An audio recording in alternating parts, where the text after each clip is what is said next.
What truly defines the essence of being human? An age-old question, yet its depth remains intriguing. Humanity, in its core, is a complex tapestry woven from threads of emotions, relationships, and experiences. It's about our ability to feel, to connect, and to grow. But is there perhaps a more profound perspective to explore? From the heart of Africa, a philosophy emerges that sheds a unique light on this intricate concept.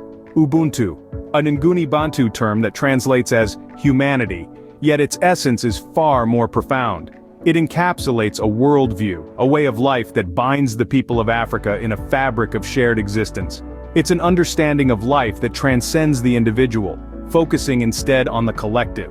Ubuntu is often translated as "I am because we are," a phrase that beautifully captures the philosophy's emphasis on communal existence and interconnectedness.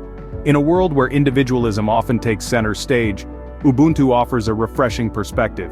It reminds us that we are not isolated beings but rather threads in a larger tapestry, each thread essential to the integrity of the whole. It's a philosophy that recognizes our shared humanity and urges us to honor it by living in harmony, cooperation, and mutual respect. But Ubuntu is more than a philosophical concept. It's a lived experience that permeates everyday life. It's seen in the way communities come together to celebrate, to mourn, and to support each other. It's felt in the warmth of shared meals, in the wisdom passed down from elders, and in the spirit of collective effort. Ubuntu is the pulse of Africa, a heartbeat echoing the rhythm of communal existence. In essence, Ubuntu tells us, "I am because we are." It's about our shared existence. It's about recognizing that our actions ripple out, touching the lives of those around us. It's about understanding that our individual well-being is intrinsically linked to the well-being of our community.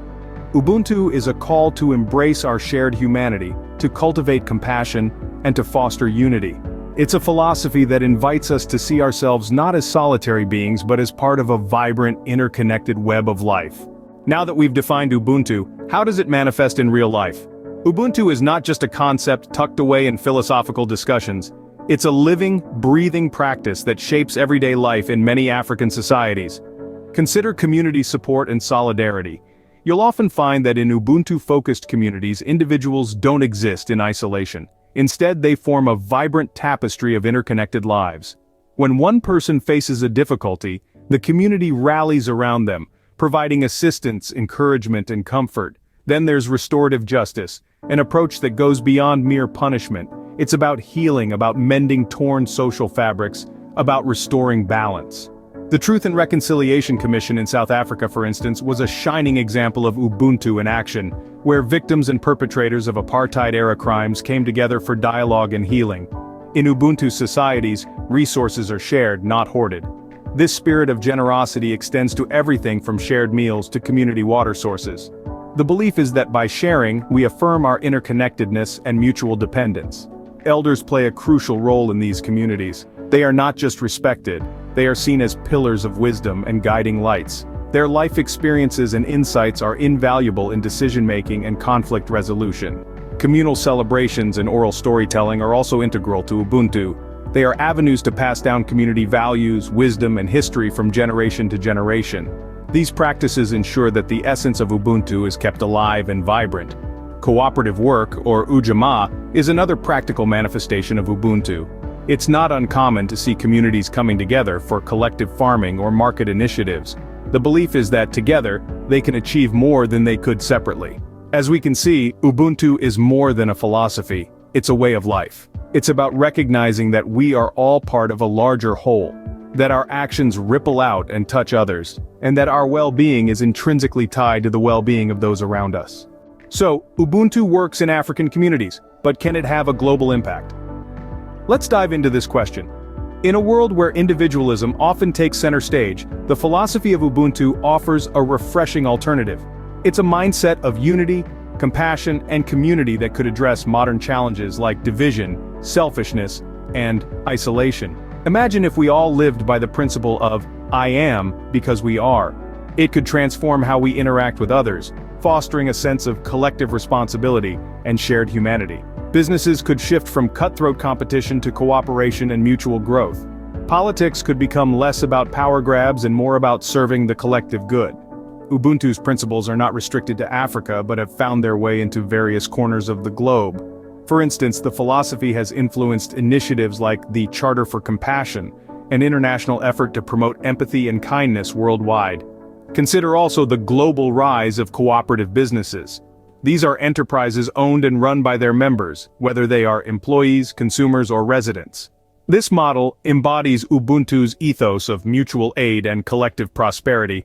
Take, for example, the Mondragon Corporation in Spain, the world's largest worker cooperative. It's a testament to the power of Ubuntu in action, demonstrating how a business can thrive while prioritizing its people and community. And remember the Truth and Reconciliation Commission in South Africa? That's another example of Ubuntu on a global stage. The Commission's mandate was to bear witness to, record, and in some cases grant amnesty to the perpetrators of crimes relating to human rights violations during apartheid. Its focus on restorative justice rather than retribution resonates with Ubuntu's emphasis on healing and community restoration. Ubuntu's principles, though rooted in Africa, have a universal application that can help us navigate our modern world. By embracing Ubuntu, we can foster a more compassionate, cooperative, and connected global community.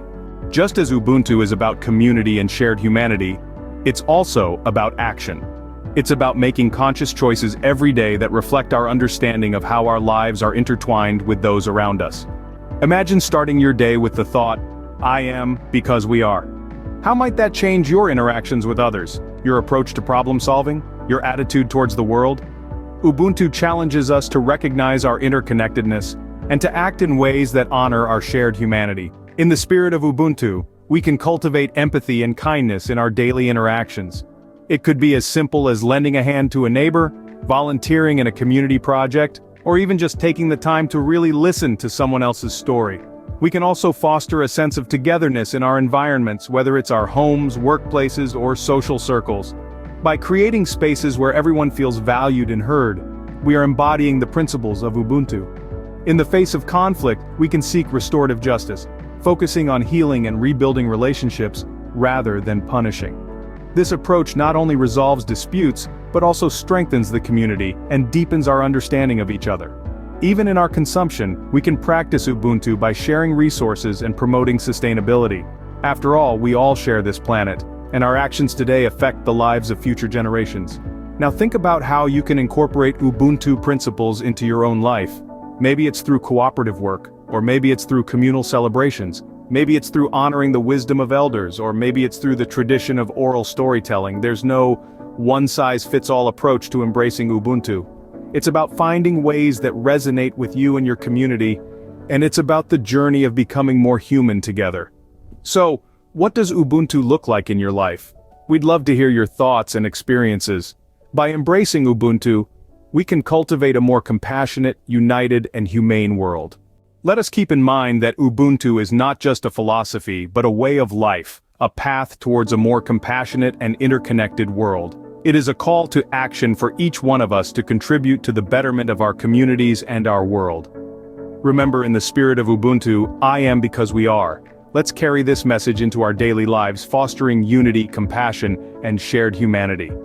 Please like and subscribe to Magnolia Moon.